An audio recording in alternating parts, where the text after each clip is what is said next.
করলে বোধহয় মনে করেন যে যদি ইসলামিক আদর্শে রাষ্ট্র পরিচালিত হয় তাহলে সেটা রাষ্ট্রের জন্য ভালো হবে। তাদের মধ্যে অনেকেই নিশ্চয়ই মনে করে যে রাষ্ট্রধর্ম ইসলাম থাকলেই সেটা ভালো হবে, কারণ এর বাইরের তো আমরা কথা খুব শুনি নাই।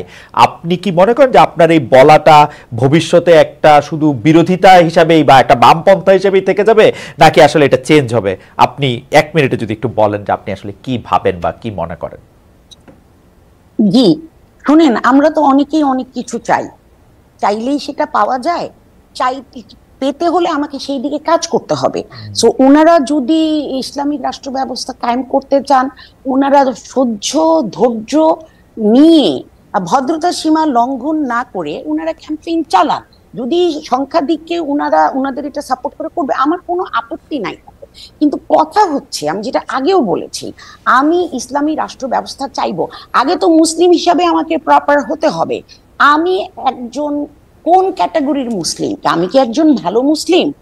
অন্য লোক, বিশেষ করে অমুসলিমরা কি আমার সাথে নিরাপদ বোধ করে? আমি কি এমন কথা বলি যেটাতে দেশে দাঙ্গা লেগে যেতে পারে? আমি কি অ্যাগ্রেসিভ ভাবে কথা বলি? এই কাজগুলি কি আমি করি? কারণ এগুলি কোনোটা আল্লাহর পছন্দের কাজ না। আমাদেরকে দিনে 5 বার নামাজ পড়তে বলা হয়েছে, যেটা আর কোনো ধর্মে নাই, এটা শুধু ইসলাম ধর্মেই আছে। কারণ আমাদের আল্লাহ চেয়েছেন আমাদের জীবনাচরণটা এমন হোক যাতে নন মুসলিমরা দেখে অনুপ্রাণিত হবে এবং তারা কনভার্ট করবে। সো আমাদেরকে কিন্তু সবসময় ভালো ভালো কাজ করতে বলা হয়েছে। আমরা কেন অন্যদেরকে উস্কে দিচ্ছি? আমরা কেন হুমকি ধমকি এগুলো দিচ্ছি? আমার কাছে শান্তিপূর্ণ ভাবে করুন। ওনারা রাষ্ট্রধর্ম ইসলাম চান, কোনো অসুবিধা নাই, কিন্তু এটা শান্তিপূর্ণ। সবাই যদি কোনোতে মত দেয় তারা করবেন।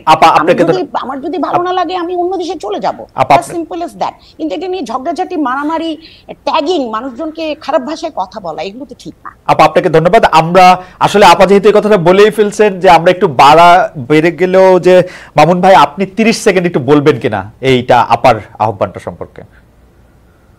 না, এটা তো পরিষ্কার একটা বিষয় যে বাড়াবাড়ির তো সুযোগ নেই, কিন্তু আমরা কি ট্যাগিং এর শিকার হচ্ছি না? আমাদেরকে কেন মৌলবাদী বলছেন বা কেন আমাদেরকে জঙ্গিবাদী বলে গালি দিচ্ছেন? না না, আমরা তো ইসলামী রাষ্ট্র প্রতিষ্ঠা করা আন্দোলনের কথা বললেই মৌলবাদ বলে এটাকে আখ্যায়িত করে এটাকে ট্যাগিং করা হয়। যেমন আপা যখন কথা বলছেন, মামুন ভাই আপা যখন কথা বলছেন, আমাদের এখানে যারা মন্তব্য করছেন, আপা যখন কথা অনুসরণ করতে হয় পূর্ণাঙ্গ ইসলাম অনুসরণ করবেন, আমরা সেটারই আহ্বান জানাই, আহ্বানই জানাই। এবং মানুষ যদি সেটাকে অ্যাকসেপ্ট করে তাহলে তাকে ইসলামী রাষ্ট্র প্রতিষ্ঠা ব্যবস্থা বাস্তবায়ন করার সুযোগ দিতে হবে আমাদের। কিন্তু আপা যখনই কথা বলছেন, যে আমার মনে হয় মামুন ভাইও ঠিক কথা বলেছেন, এবং আপা যখন কথা বলছেন তখনই যে তাকে ভারতীয় দালাল, হিন্দুদের এজেন্ট এগুলি বলা হচ্ছে, সেটাও কিন্তু সত্য। এবং আপনি প্রচুর পরিমাণে লোক তাকে এই কথা বলছেন, অথচ উনি বলছেন যে উনি প্র্যাকটিসিং মুসলমান, উনি বলছেন যে উনি 5 ওয়াক্ত নামাজ পড়েন, উনি বলছেন যে উনি এইটাকে মনে করেন যে ইসলাম হচ্ছে এমন একটা ধর্ম যাতে সবাই তার প্রতি আকৃষ্ট হওয়া উচিত। ওনার এই স্কুলটাকেও আসলে ভারতীয় এজেন্ট, ভারতীয় দালাল বলা হচ্ছে। এবং মামুন ভাই ব্যাপারেও আসলে, মামুন ভাইয়ের ব্যাপারটাও আসলে পরিষ্কার, শুধুমাত্র উনারা ইসলামিক রাষ্ট্র বলছেন বলেই তাকে জঙ্গিবাদী, মৌলবাদী, হ্যানবাদী, তেনবাদী যে ট্যাগ দেওয়া হচ্ছে, সেটি থেকে আমরা মুক্তি চাই। আপনাদের গত 3 মাসে কিন্তু আরো কিছু ঘটনা খবর পেয়েছি যেখানে রাস্তায় চলাচল নারীরা আক্রান্ত হয়েছেন, পোশাক নিয়ে নারীদের কটূক্তি করা হয়েছে বা হচ্ছে। এসব ঘটনায় আপনাদের ক্ষেত্রে আপনাদের সমর্থন কি আছে? অনেক ক্ষেত্রে তৌহিদি জনতার কথা বলা হয়েছে। আমি একটু শেষ করি, তো অনেক ক্ষেত্রে তৌহিদি জনতার কথা বলা হচ্ছে। এই তৌহিদি জনতা আসলে কারা? তাদের আপনি চেনেন কিনা, জানেন কিনা, জানাব মামুনুল হক। আমি তৌহিদি জনতার পরিচয়ে যাচ্ছি না। আমি প্রথম আপনাদের এবং আমাদের আজকে সম্মানিত অতিথি যে কথাগুলো বললেন, সেই কথাগুলো সমাজের খুবই একেবারে বিচ্ছিন্ন কিছু ঘটনা।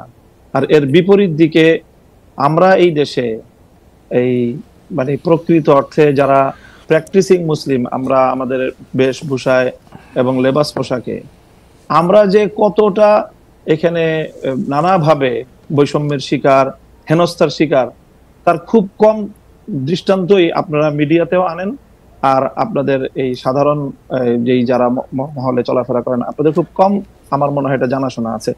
এই যে কালী পূজার যে দৃষ্টান্ত উনি আনলেন, আমি যদি এর বিপরীতে দৃষ্টান্ত আনি যে বাংলাদেশের বুয়েটের মতো একটা শিক্ষা প্রতিষ্ঠানে, সেখানে সব ধরনের গান, বাদ্য ইত্যাদির অনুষ্ঠানগুলো দেদারসে হচ্ছে, কখনোই সেখানে এটা নিয়ে কখনো কোনো সময় পারমিশনের ক্ষেত্রে কোনো বিধিনিষেধ হচ্ছে না, অথচ তারা একটা কোরআনের তাফসিরের আলোচনা করতে গিয়ে অনুমতি চেয়েছিলেন। রাসূল সাল্লাল্লাহু আলাইহি ওয়াসাল্লামের জীবনী আলোচনার মতো খুব একটা সাধারণ মানের ধর্মীয় অনুষ্ঠান আয়োজন করা পারমিশন চেয়েও বুয়েটের কর্তৃপক্ষের কাছ থেকে সেই অনুমোদনটা পাননি। এটা সকল মিডিয়াতে এসেছে।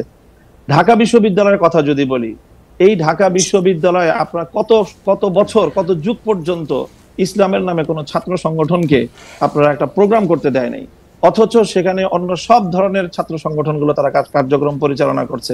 কমিউনিজমের মতাদর্শের যারা তারা করতে পারবে, অন্যান্য তারা করতে পারবে, শুধু ইসলামী ছাত্র সংগঠনের নাম নেওয়া হলেই ঢাকা বিশ্ববিদ্যালয় তাদেরকে অচ্ছুত হিসেবে সাব্যস্ত করে রাখা হয়েছিল।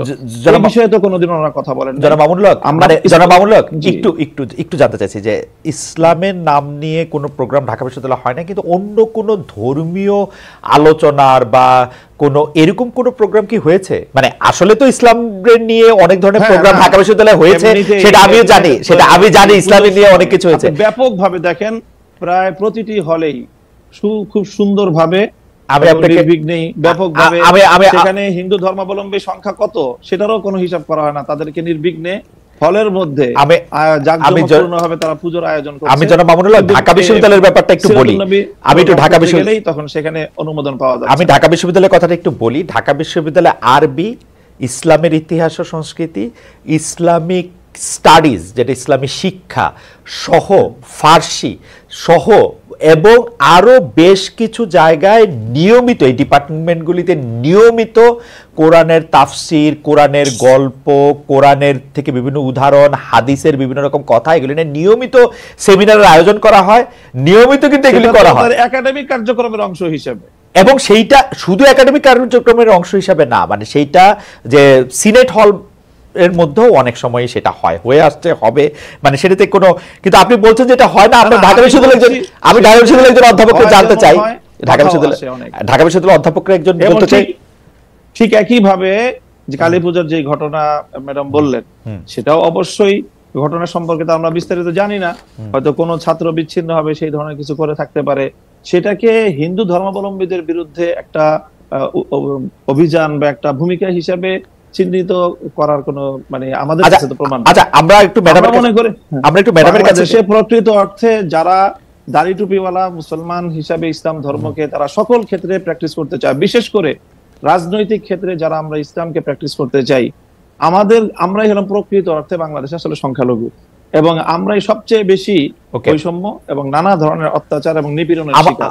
এবং আমাদের এই নিপীড়নের বিরুদ্ধে কখনোই সমাজের এই যে সাধারণ শিক্ষা ব্যবস্থার যারা শিক্ষক মহোদয় আছেন বা অন্যান্য আপনাদেরও খুব একটা সোচ্চার কখনো আমরা পাই। আচ্ছা, আমরা এটা অধ্যাপক মাহবুবকে জানতে চাইবো। আমি একটু আপনার কাছ থেকে এটা জানতে চাই যে ধরেন বাংলাদেশে আপনি যে ধরনের রাষ্ট্র ব্যবস্থা কায়েম করতে চাচ্ছেন, ধরেন যে খিলাফা, সেই খিলাফা আসলো, তাহলে কি আপনারা এই যে ধরেন কালী পূজার কথা বলা হলো সেগুলি বন্ধ করে দিবেন? যে না, রমনায় বা বন্ধ হবে কেন, সেগুলি করতে দিবেন? প্রত্যেক ধর্মাবলম্বীর যার যার ধর্মীয় রীতি অনুযায়ী তার সে ধর্মীয় স্বাধীনতা ভোগ করবে, তার জানমালের নিরাপত্তার যে বিষয়গুলো আছে, ইসলামী রাষ্ট্র ব্যবস্থা, ইসলামী রাজনৈতিক যে বন্দোবস্ত, সেখানে অন্য ধর্মাবলম্বীদের ধর্ম পালনের শুধু স্বাধীনতা নয় বরং নিরাপত্তা নিশ্চিত করা হয়েছে, এবং সেই নিরাপত্তা অবশ্যই বাস্তবায়ন করা হবে। তাদেরকে কি জিজিয়া কর দিতে হবে?